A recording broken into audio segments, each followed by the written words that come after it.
Մենք նույնպես չենք կարող կասեցնել մեր հայրենիքին սպառնացող տագնապալից արտաքին վտանգները, եթե չչեզոքացնենք մեր հայրենիքին վնաս հասնող ներքին վտանգները։ Մեր վերջին պարտությունն ու Արցախի կորուստը մի օրում տեղի չունեցան։ Դրանք տարիների ընթացքում մեր կատարած սխալ քայլերի ու սխալ վարած քաղաքականության հետևանքներն էին, քանի որ պակաս էր այդ ազգային գիտակցությունը, այդ ազգային դիրքորոշումը, որը անհրաժեշտ է միջազգային ասպարեզում ազգանպաստ քայլեր կատարելու եւ ազգային դիվանագիտություն վարելու համար։ Ինչպես արդեն ասացի, մենք այս վերջին 33 տարում, մանավանդ 2018 թվականից հետո,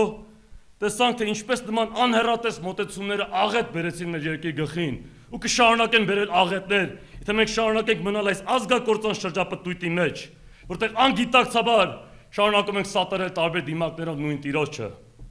Այդ տարբեր դիմակները ֆինանսավորվում են տարբեր կամ հաճախ նույն գործակալական ցանցերի, օլիգարխների եւ աղաների կողմից, որոնց նպատակն է մեր ազգին շփոթեցնել, մոլորեցնել, պառակտել եւ իրար դեմ հանել։ Իրականում բոլորը ծառայում են նույն ազգավեր համակարգին ու օրակարգին։ Բոլորը միասին կարծես թե մի պատրանքի գմբեթ են ստեղծել եւ ամեն ինչ անում են, որ դրսից մի իսկական ազգային ուժ չմտնի քաղաքական դաշտ։